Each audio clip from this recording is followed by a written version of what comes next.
The Republican Zone is brought to you by Drew Murray, a modern view from the Republican lens, covering local and national news, understanding that one size doesn't fit all when it comes to politics. The Republican Zone airs Wednesday from 1 to 2 p.m. and Saturday from 3 to 4 p.m.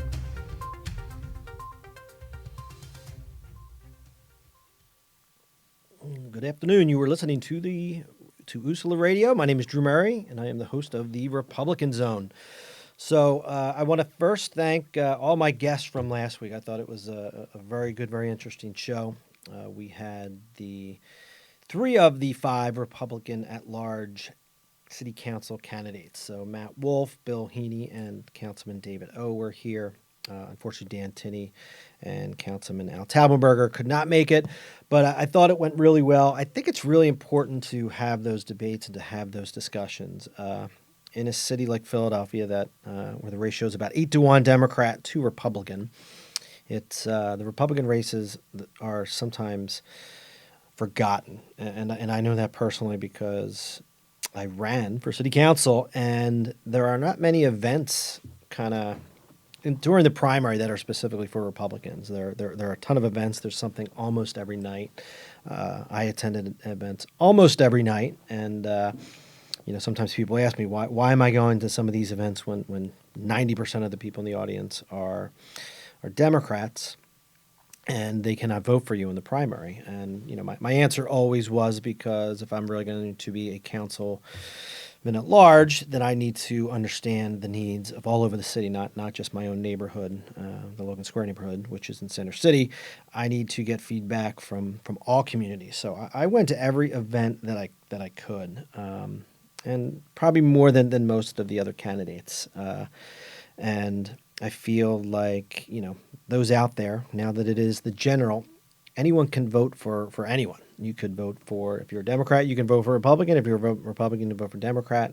You can vote for independent or smaller party candidates. So I think it's very important for Republicans to get their voice out there for many reasons. I think people need to hear some diverse opinions.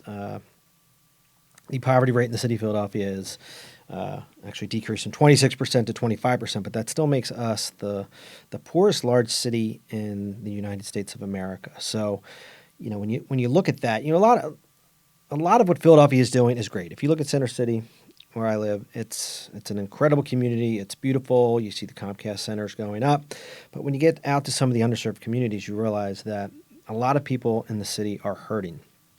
And maybe we need to start looking at a lot of these policies that will get people out of poverty, whether it is the universal pre-K initiative that was championed by Mayor Kenney, or other policies. I think we need to start looking at the wage tax. We need to start looking at the BIRT, the business taxes, to figure out how to get more jobs to those people in those underserved communities so we can decrease that poverty level. We need to educate ourselves out of poverty. We need to get people jobs. We need to do things so people can get back on their feet. And I think the Republican perspective can really help that going forward. I would love to see more Republicans on city council, but it is challenging. We typically only get 2 of the 7 at-large positions, and traditionally, at least for the past 40-some years, we've really only had, 1 or 2 of the districts. And currently we only have 1 district, Councilman Brian O'Neill. In the 10th district, we do have 3 candidates, Republican candidates, Duke Orsino, Michael Bradley, running in 1 and 2, and then Pete Smith running in 6. So it's going to be challenging for them, and they understand that. They're in for the fight, and they're working very hard. And I think more diversity on city council is a good thing. I would like to see more Republicans. And there's a new, I'm going to call it a threat, but you're seeing some of the independents and lesser party candidates really making a big push, and they have every right to. And there's nothing wrong with it. Kendra Brooks is with the Working Family Party, is raising a lot of money. It's actually very impressive what she's done.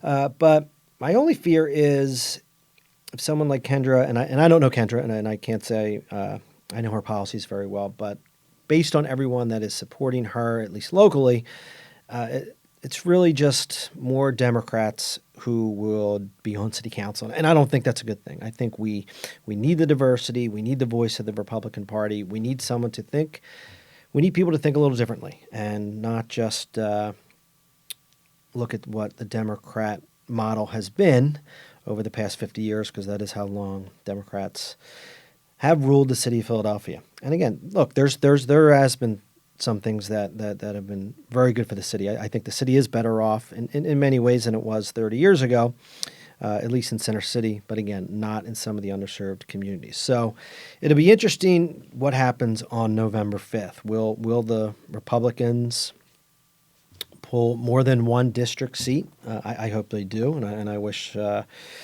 Pete, Duke, and Michael all good luck. In fact, I'm going to have Michael Bradley on the show next week. So that will be very interesting. I wish them luck, and obviously I hope we keep at least the 2 seats on the at-large spots that we've traditionally had. But this third-party threat of both the Working Family Party and other independents. I know Joe Cox and I probably differ on everything in the political spectrum, but he's gotten his name out there. He's worked extremely hard, and he's a good guy. I think Joe does a lot of good things for the community. He has his PMA bike ride where he feeds the homeless, and he's a good person. And we'll see how he does it. It'll be interesting. He's gotten a lot of press. He's working it. He's out there. He's knocking on doors every day. Again, he and I are probably not. Probably don't agree on anything politically. But again, he's a good person, and we'll see how this election turns out. So, again, I just want to thank everyone from last week. So no, no guest on the show today. So I wanted to talk about, I was thinking there was an interesting thing that happened on the Ellen show when Ellen went to a football game and was sitting next to our president, George Bush. And I'm going to get to that in a little bit. And this, what I'm going to talk about right now, is going to lead into it. So I read an article in the Inquirer Current section a couple weeks ago, and it was written by a woman, Kathleen Sprose Cummings, and who was a professor at the University of Notre Dame. And the article was interesting to me for a few reasons. It was talking about the fact that Archbishop Chaput, the head of the Archdiocese of Philadelphia, will need to retire once he reaches the age of 75, which is very soon. It may have even happened since the article was written. But the interesting part of the article, or the part that I found most interesting, was the point that Kathleen Sprose Cummings made about a very, very divisive issue, and it is the issue of abortion, pro-life, pro-choice. And one thing she said was that she had hoped that the next archbishop would actually not have students go to the March of Life in Washington. And that really jumped out at me, both as a Philadelphian and a Catholic, and a person who is pro-life. I'm very pro-life, and I'm proud to say it in this time that when you state an opinion on a very divisive issue and a very hard issue to talk about, like abortion, that people don't seem to like to hear that opinion, and that's on both sides. People who say they're pro-choice, people who are pro-life get angry, and vice versa. And what I found interesting about the article was, what I read into it was the underlying reason was we need to stop talking about divisive issues. We need to, kind of take the middle of the road. We need to figure out how to maybe brush those issues, under the rug. And I disagree with that. What we need to do is start discussing issues, and we need to take those divisive issues, and we actually need to talk about them, put them out on the table, but talk to each other and not just talk at each other. And so I had actually written something, a response that I posted on my Facebook page, both my political page and my personal page, that basically said, and I'm going to read some of it. It's long. I'm going to paraphrase, but what I wrote was the March of Life is perhaps the most important day of the year for the pro-life movement. The protection of the right to life is paramount in the Catholic religion. I've not spoken to Rose Cummings, so I cannot, with any surety, fully understand the reasoning behind her opinion. But based on the underlying premise of the article, I assume the motivation was the fact that abortion is divisive and should not be emphasized by the Catholic Church as much as it has in the past. Without a doubt, abortion is a divisive issue.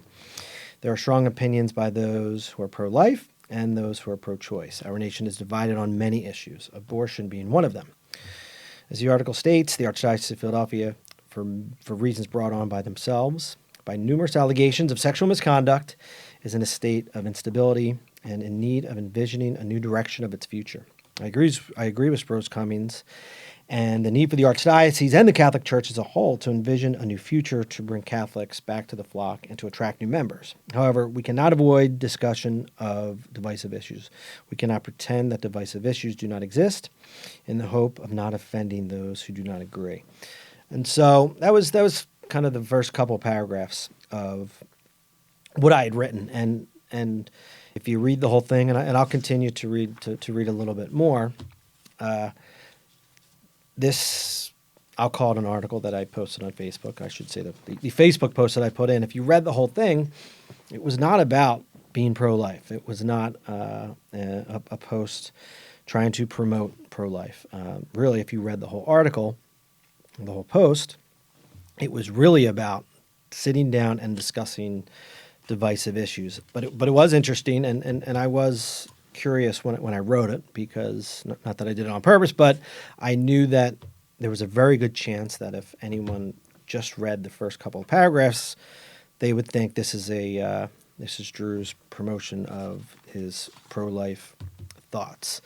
And a lot of the responses I got, some of it via Messenger, some via just responding in the post, and some even personally calling me and talking to me about the issue, and all were very respectful. So that was the good sign. But everyone wanted to talk about my pro-life beliefs. I'm not sure if they fully read the entire article or the entire post, because if you read the first third of the post, it does sound like it's really promoting my pro-life beliefs.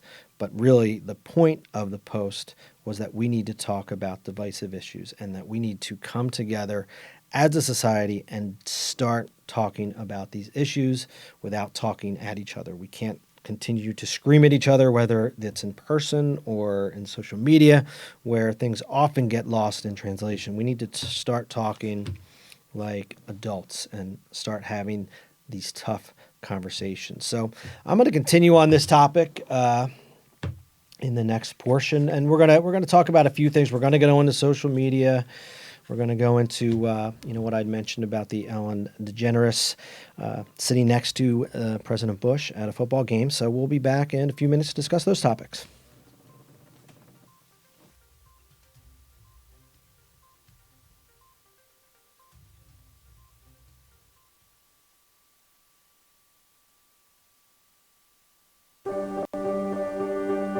Being prepared is a part of who you are, but it's especially important in the case of a disaster. Be informed about possible emergencies in your area. Make a plan that covers where you'll go in an emergency. Build a kit with the things you need to survive. There's no one more capable of planning for your situation than you. Start your plan today. Go to ready.gov/myplan.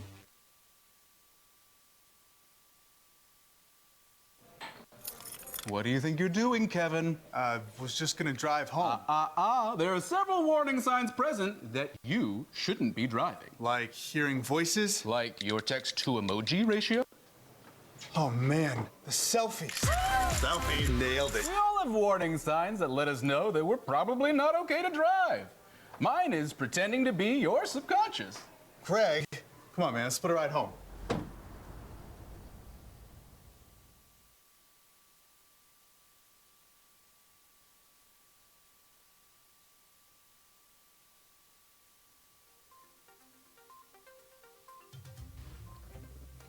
All right, welcome back. You are listening to USLA Radio. My name is Drew Murray, and I am the host of the Republican Zone. So we're going to continue on this topic of really discussing divisive issues, even though they're hard to talk about. We need to discuss them, and we need to discuss them in a manner that our children would be proud of. I'd say we got to start acting like adults because I don't think many of us do that, both on social media and in person.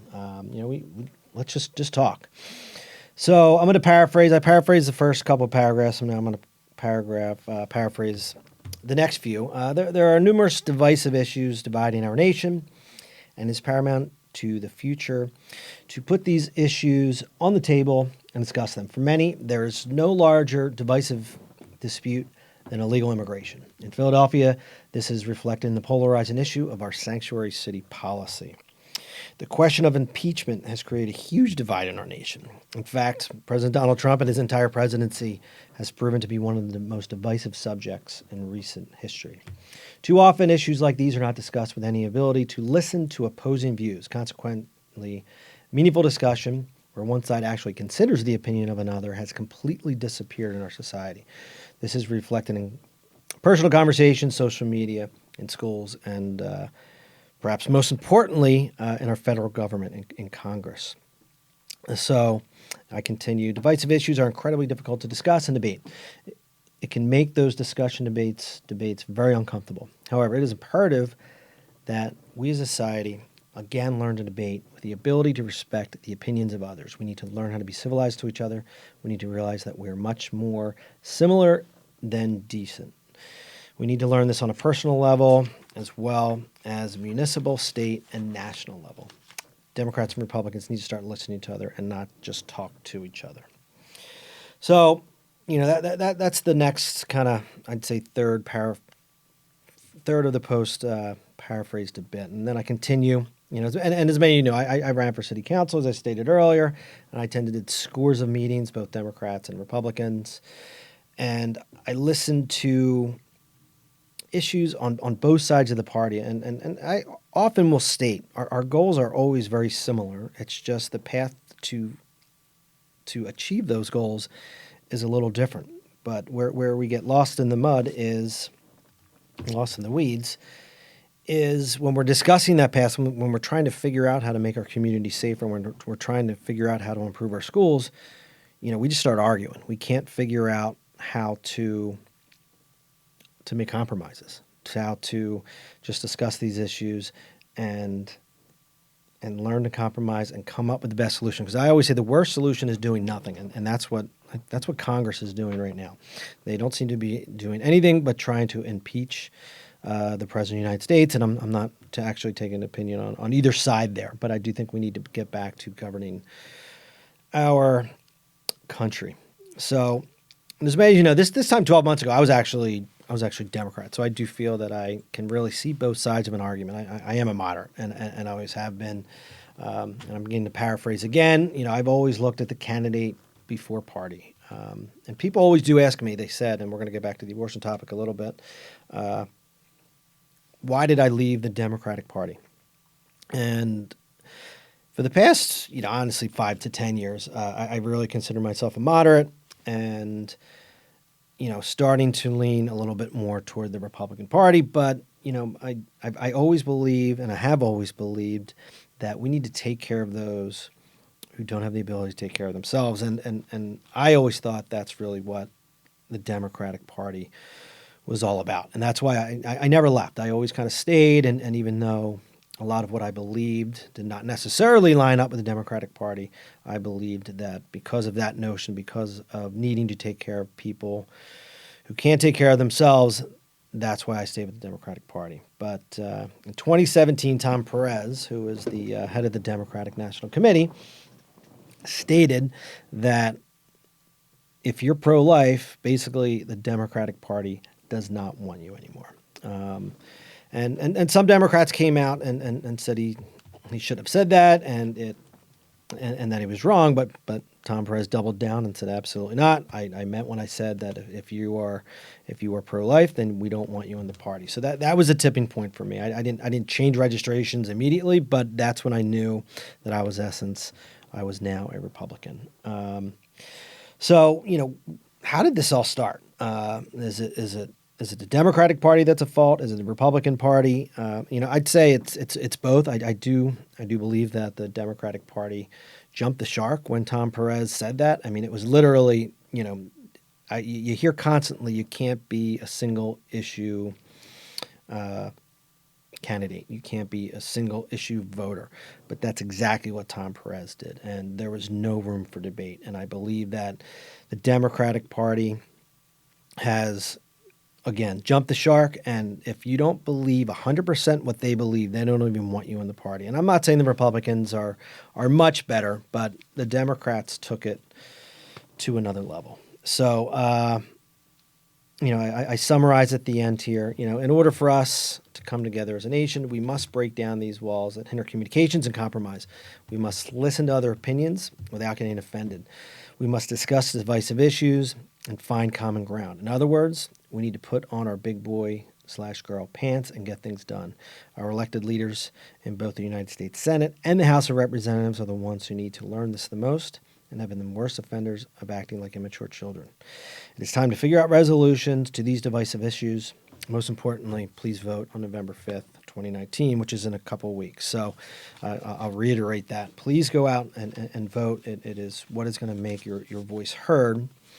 And to all candidates who are elected, whomever that may be, Democrat, Republican, Independents, lesser third parties or smaller third parties, I should say, when you do get in office, you need to learn to compromise and you need to learn to talk. And just because someone thinks differently than you doesn't mean that person is a bad person. And that gets me to what Ellen DeGeneres said just the other day. And it was awesome. I love Ellen. Ellen and I are probably disagree on a lot of issues, but not everyone. She was sitting next to President George Bush at the Dallas Cowboys versus Green Bay football game, and luckily and thank God she was rooting for the Green Bay Packers, so I love her only for that. But a lot of people were very upset that, as Ellen said, a gay Hollywood liberal would sit next to a conservative Republican president and, not only sit next to him, but talk to him and have fun and laugh. And it's gotten so crazy that people on Twitter, people on social media were condemning Ellen, who everyone loves Ellen on both sides. They were condemning her for actually talking to President Bush. And I just think that is so ridiculous. And Ellen came out on her show and said how ridiculous it was. And she said, and I'm going to paraphrase a little bit, but, she said, we can be different and there is nothing wrong with being different. And in fact, she says she is friends with a lot of people who have differing views than her. And she summarized at the end, she just said, when I say to be kind to everyone, I don't mean to be kind to people who think exactly like you do. She said, be kind to everyone. And I thought that was a great message, a message that everyone in the United States needs to hear, everyone in the state of Pennsylvania needs to hear, and everyone in Philadelphia needs to hear. Just because someone thinks differently than you does not mean that they are a bad person. I don't think people who are pro-choice, I don't think they're bad people. I have plenty of people who I know who have had abortions. I don't think they're bad people. I disagree with what they did, but it doesn't make them bad people. And I hope that they think the same of pro-life people, because the underlying reason we are pro-life is not to take any rights away from, to legislate any rights away from women. It's to legislate rights for people who are in the womb, both boys and girls. So, we need to get back to that. We need to figure out how we can stop being so critical of each other and talk about these issues. And that's, I thought, Ellen, because so many people do like her, and because she has such an incredible platform, I thought it was great that she said that. And then you can't just look at what people think on one side or the other. And as a moderate, I feel like I really do see both sides. I said, I don't know if Ellen is pro-life or pro-choice. Probably a good chance that she is pro-choice because she is, as she said, a liberal, a Hollywood liberal. But I can guarantee you that Ellen's LGBT views as a gay woman are 100% in line with my views, even though I'm a heterosexual man. I believe in LGBT rights 100% without a doubt. So we just need to get there. And so this brings me to it's kind of my same point, but I'm going to lead into a little bit of criminal justice reform and our district attorney, Larry Krasner. So a lot of you may have seen over the weekend that the spokesperson for Larry Krasner, Jane Roe, put out a tweet, and it was a photograph that I believe she pulled from the Inquirer. It was a bunch of people standing at a protest, standing with Maureen Faulkner, Daniel Faulkner's widow, and protesting the fact that Larry Krasner had agreed not to appeal or fight Mumia Jamal's next appeal.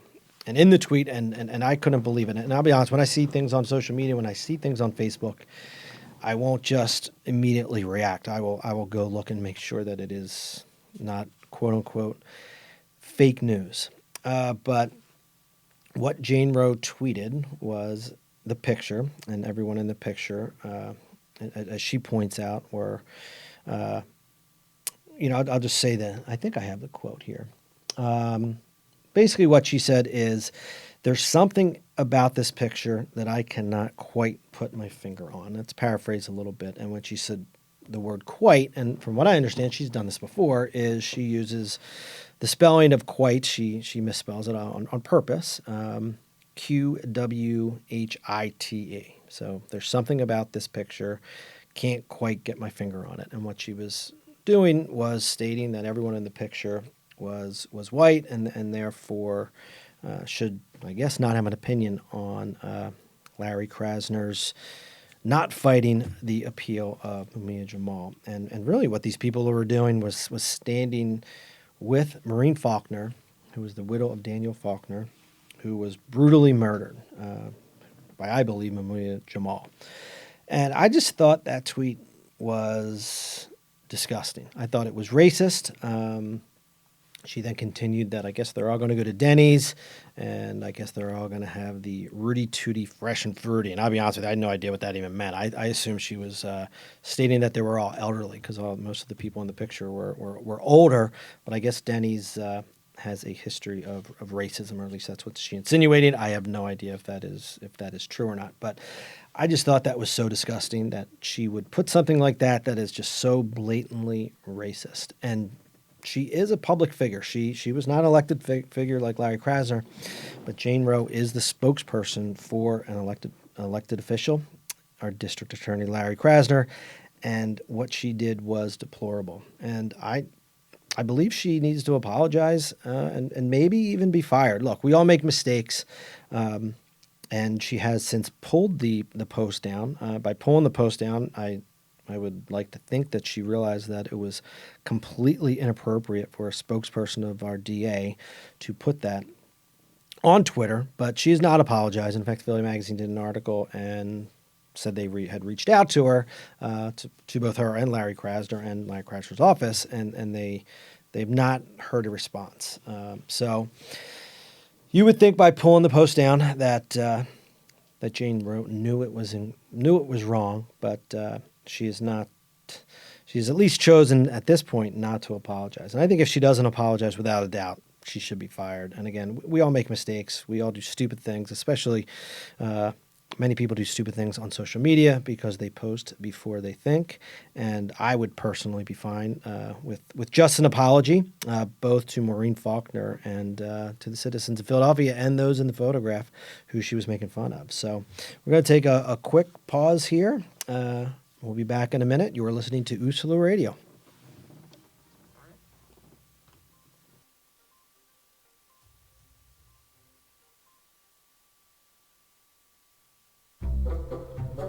They call me Maxie, but I prefer tripod.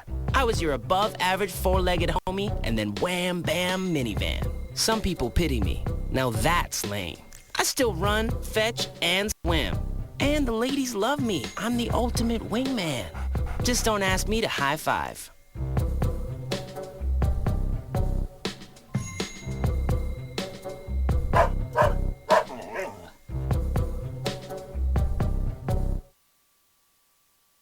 Our hearts are made stronger by how we treat others. Put her there. The light you share can impact those around you, but so can the darkness. Later, twerps! Did Pete saying mean things bother ya? So when you reach out to another person, take a moment to consider how they will feel and let your heart be the key to making a difference. Because of you, someone's entire day, year, or even life can change. In every heart, there's hope.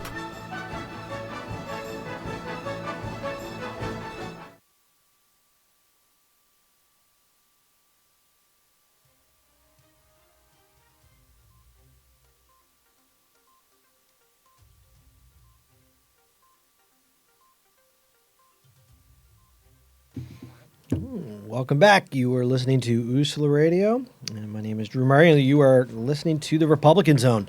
So we're going to continue on the topic of our DA, Larry Krasner. I won't go into the Jane Roe tweet anymore. I think we've covered that enough, and hopefully she apologizes. I know I'm calling her out now to publicly apologize. But we're going to get on to Larry Krasner, and if you remember during the debate last week, we did talk about the fact that since our DA, Larry Krasner, was elected, we've seen an increase in gun violence over the past 2 years. Ever since he's been in office, there's been an increase.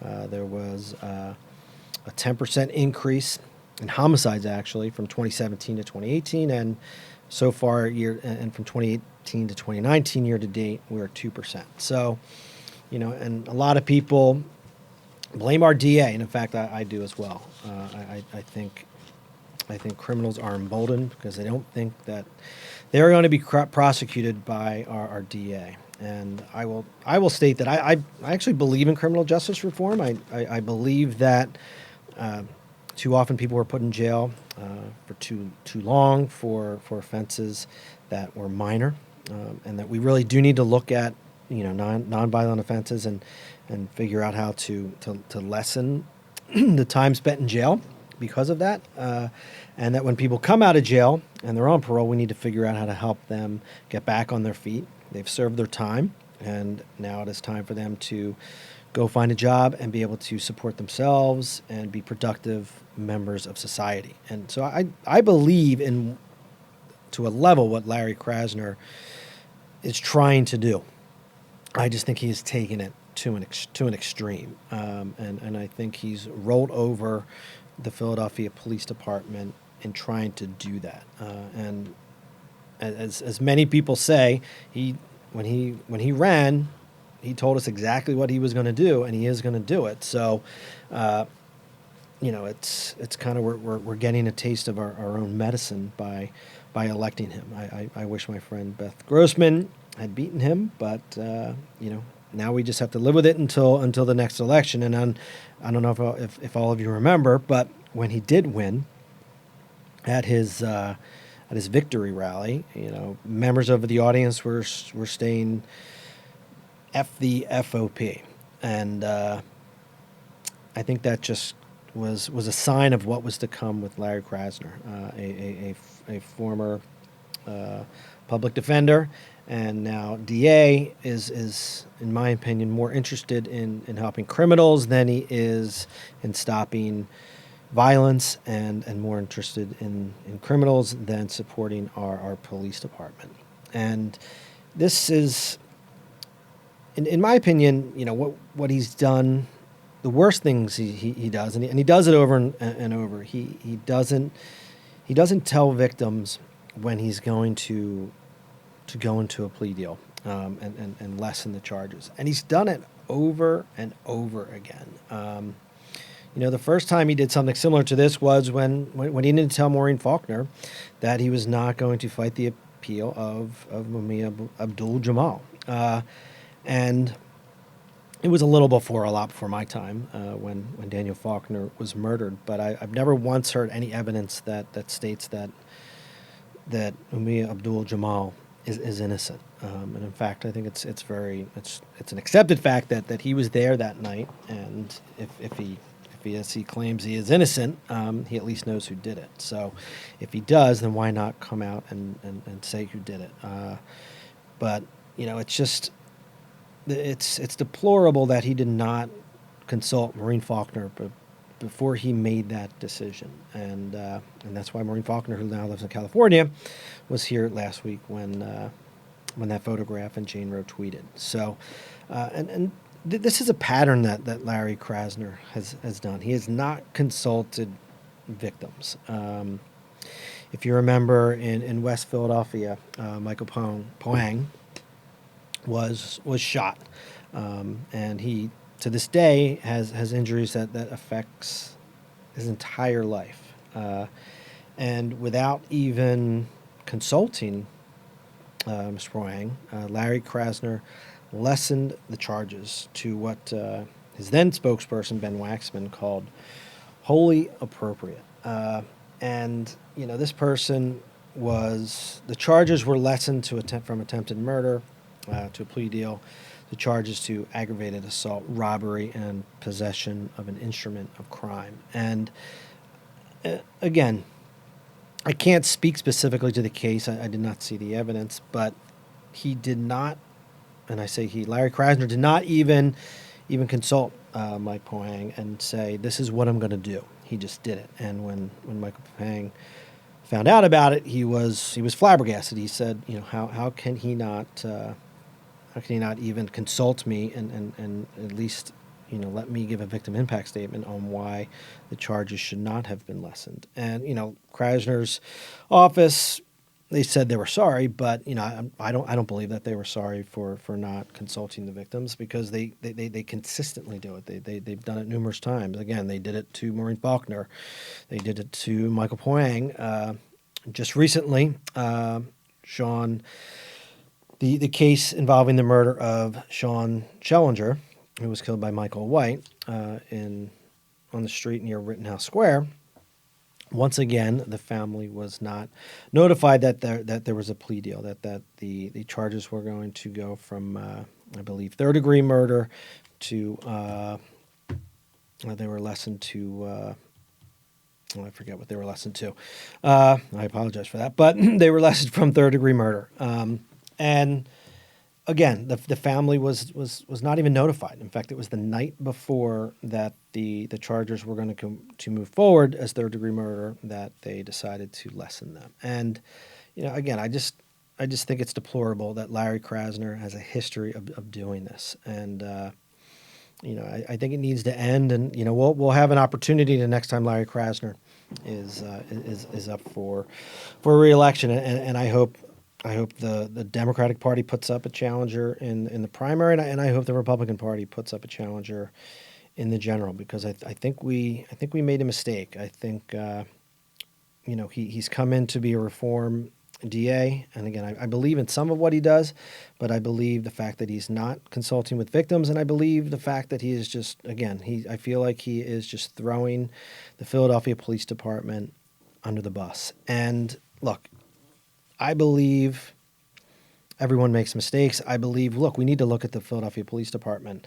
The vast majority of our police officers are incredible. They go out and they risk their lives every day. But there are bad people in all aspects of life. There are bad teachers. There are bad police officers. There are bad construction workers. Not everyone in this world is a good person. So, of course, if you have a police force as large as the Philadelphia Police Force, there are going to be a few people. There are going to be a few bad apples. And there's nothing wrong with weeding them out, but there's a way to do it. And Larry Krasner, I think, is doing it in a way that is emboldening criminals. And that is why we are seeing homicides increase. Again, you need to look at the police force and take a look and see if there are people who are racist, and if there are, and the Facebook posts that were out a few months ago, maybe there were, but I don't think it's a systemic issue. It's an issue that we just need to look at, and we need to get anybody off the force, of course, who is a racist, who is a bad person. But the vast majority of the men and women on our Philadelphia Police Force are good people, and they're out risking lives every single day. And I think we all need to remember that. And as Larry Krasner is unfortunately, vilifying many of those police officers, I think we need to remember them and thank them. And every time I see a police officer, I thank them for their service. And I really think Larry Krasner has to start looking and doing his job about fighting violence in the city of Philadelphia and prosecuting criminals. Again, nothing wrong with criminal justice reform, but I believe our DA is more interested in getting people out of jail than he is with putting them in. There was another article today, and I just read this quickly. It's Michael Vesey, who the DA's office said is likely innocent. He was proven guilty a couple decades ago of murder, and he is now, it sounds like, going to be let out.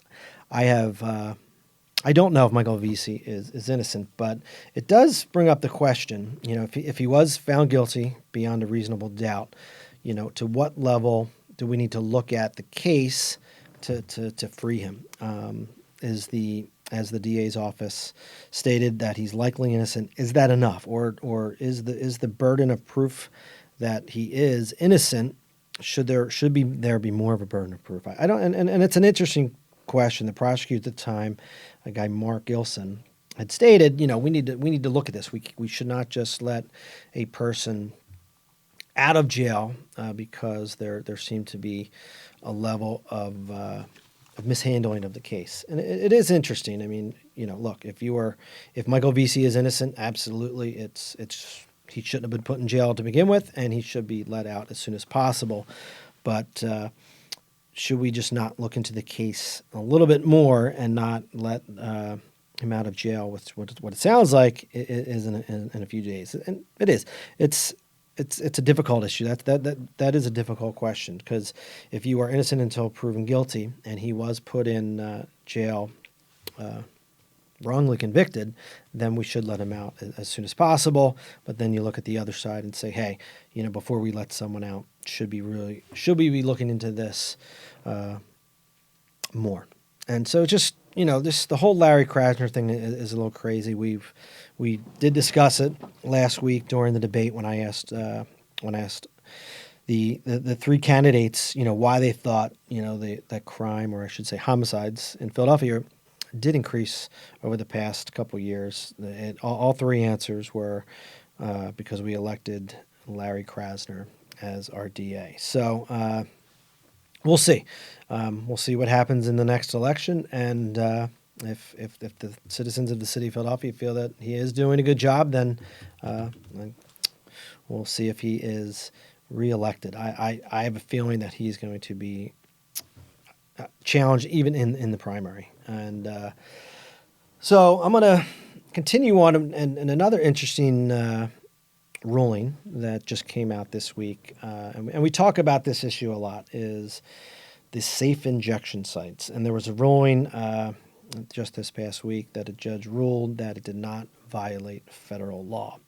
And I know that has a lot of people nervous, and we've talked about safe injection sites oftentimes on this show. I personally believe that safe injection sites will do more harm than good. I believe they enable users, and they also are going to hurt the communities where they're going to be placed. And whether that is in Kensington, where it sounds like that would be the first one if they do come to fruition, but they're going to be all over the city of Philadelphia. And I don't know anyone that I've talked to that said it would be fine for them to put a safe injection site in our neighborhood, or it would be fine to put it, next to our homes. I know I do not want one in Logan Square. I do not want my daughters to be around people who are being invited into a building to to do drugs that are illegal. So it's going to be interesting how this does play out. This does not mean that safe injection sites are coming to the city of Philadelphia.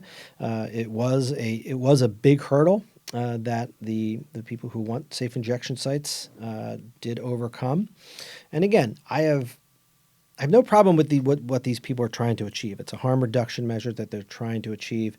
Their heart's in the right place. And again, this is one of the, we go back to what I talked about at the beginning. We need to discuss this issue. We need to figure out compromises. We need to discuss the divisive issues that, are tearing us apart. And safe injection sites are one of them. So we're going to take a quick break, and we'll be back to continue discussion on safe injection sites.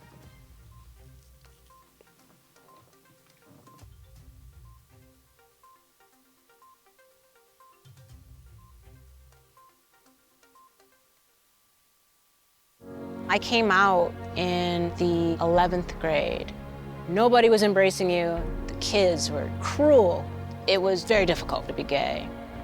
Not completing high school is more of a social thing than it was an academic thing. And even though all these years have passed, I still had that longing to have my diploma. I have a mentor, Maria, and she convinced me to continue my education. Just never judges. She's a true role model. From the depths of my heart, I thank you, Maria, for being a friend and a beautiful person. No one receives a diploma alone, and I'm honored to share this moment with you. Thank you. If you're even considering getting your high school diploma, go get it. You can do it.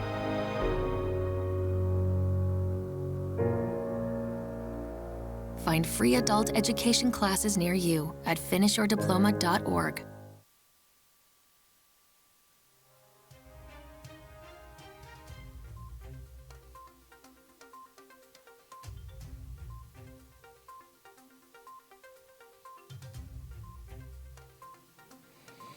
Welcome back. You are listening to USLA Radio. My name is Drew Murray, and you are listening to the Republican Zone.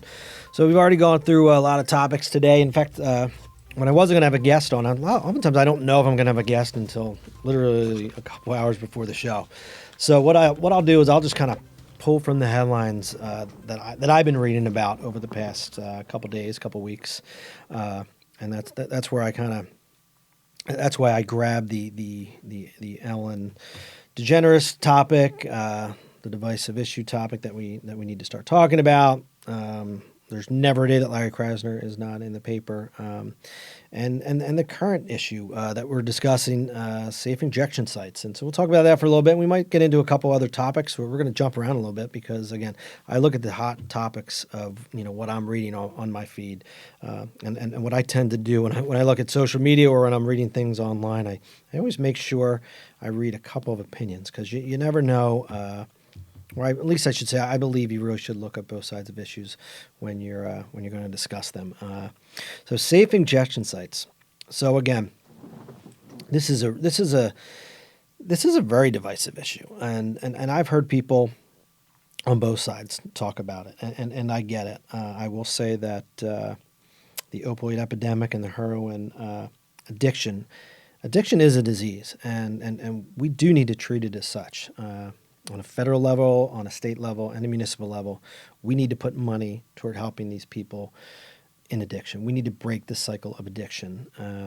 Every neighborhood in the city of Philadelphia is seeing it. Every neighborhood is seeing the homeless population increase dramatically. I feel like the homeless population in Logan Square, right around the Benjamin Franklin Parkway, is increasing every day. And we need to find a way to help these people. The question is, are safe injection sites the way to go?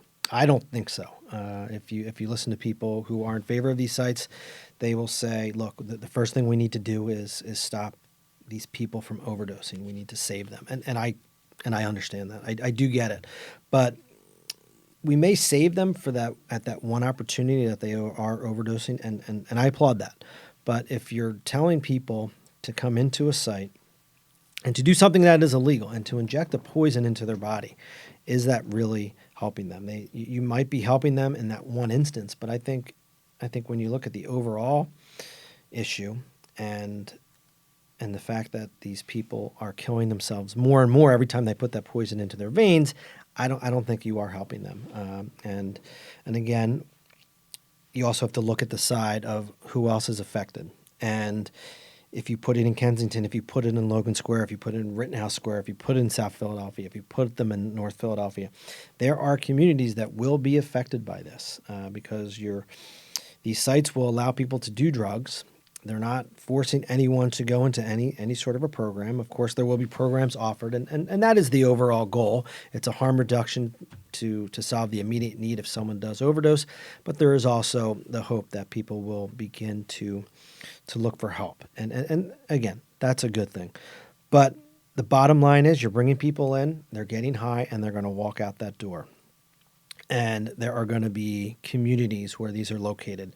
There are going to be children. There are going to be schools. You might obviously try not to put it directly near a school, but the bottom line is there's schools all over the city. There are children all over the city. There are communities all over the city where these sites are going to be placed and people are going to be put in harm's way. And so what I believe, at least, if these sites do somehow get past the next steps and they do start to open, is that these communities should absolutely, without a doubt, have the ability to veto them in their community. So in the city of Philadelphia, if you need a variance to do any project from a zoning standpoint, and I got to imagine there is no zoning laws that will allow these sites to be put in as of right, because there is no precedent for these, that these sites, in order to be put in communities, will have to go through the RCO, the Registered Community Organization process, meaning they have to stop there first,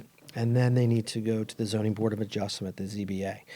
I believe communities where they typically are only giving an opinion on what projects that need a variance can move forward in their community, I believe they should have a veto right. And if the RCO says no, that the ZBA, it shouldn't even get to the ZBA, in fact. It just should be stopped in its tracks right there. And it will be interesting to see if any communities would say yes. It already sounds like the Kensington community doesn't want it. I don't want to speak for them, and I've not been to meetings, but from what I've read, that they don't want them in their communities. They see them as a detriment to their community. And even though they know something needs to be done, they do not think a safe injection site is the way to go. And I 100% agree. I hope City Council agrees and that they don't come and that we start looking at a way to help these people other than safe injection sites. Because that's another problem. All we've been talking about is safe injection sites instead of looking at other ways to help these people. And again, money needs to come from a federal level, a state level, and a municipal level, because this is a problem all around the country. This is not, excuse me, this is not unique to the city of Philadelphia, and it's not unique to the Kensington area. We need to really start thinking about this. So that's my thought about, again, safe injection sites. So other topics that I was reading this week is, and a huge topic, the Supreme Court is looking into the issue of LGBT rights and whether or not the current case that's before the Supreme Court is whether a company has the right to fire someone from the LGBT community. And this is, it actually surprises me that this is something that the Supreme Court is listening to, because I honestly believe that it should already be a right of the LGBT community to not be fired, and they should not be discriminated against. And I'm surprised that we're discussing this, but it does go. It is a little different, and it's interesting that what I've read is that the conservative members of the court are actually stating, is this really a legislative issue that Congress should look at? And what's interesting is that's kind of a flip on some of the issues that the Supreme Court has heard before, that normally, or oftentimes it would be the liberal justices that would state that, this might be an issue that Congress has to look at and not something necessarily from the legislative branch. So, again, it's amazing to me that we're talking about this today, because I thought and hoped we would be to a point when it comes to LGBT rights that they should not be discriminated against at all. And I guess, when people talk to me and they said, well, you're pro-life because you're a Catholic, you're pro-life because you're a Republican, and that's what you have to be. I said, well, obviously not, because if I just did everything based on my straight Republican political stance or my Catholicism, then I wouldn't believe the way I do about LGBT rights, because I believe that the LGBT community deserves every right and should be afforded every right that anyone else would have. So hopefully the court rules the right way. I'm confident they will, and if they do not, if they defer to the legislative branch and not the judicial branch, then Congress will take care of this issue. And I hope they do. So that's that was another big issue that I had read a lot about this week. And it's an important issue, so we'll keep our eye on that. Another issue that I saw on social media a lot, and it's because of the elections that are coming up, the primaries on the Democratic side for the President of the United States. And it was an interesting issue because I wrote about it on Facebook. And sometimes you write about something and you don't expect a big response, but this was a huge response that I got because it was about the student loan crisis. And both Bernie Sanders and Elizabeth Warren they've stated what they want to do is just eliminate all student debt. And what I had written about on Facebook on my political page, and what I often do is we'll share it on my personal page, was that you can't just go back and eliminate student debt. I think I even somewhat jokingly stated, well, if this is the case, please send me a check for the student loans that I did pay back, because many of us did pay back our student loans. My student loans when I graduated college were about $15,000-$16,000. And that was 25 years ago, and it took me 10 years to pay them back. But I entered into a contract, and I paid back my student loans. And it's interesting to me that they're calling it a student loan crisis. And this is what I did. What I will often do. I do a little research, and I look in to see, what does it mean to be in a crisis mode when it comes to student loans. So I looked up Pennsylvania. Pennsylvania has one of the highest averages of student loan debt in the country. And the current average is $29,200, which is it's a big number. You're coming out of college, you're 21, 22, 23 years old, and you're looking to have to pay back almost $30,000.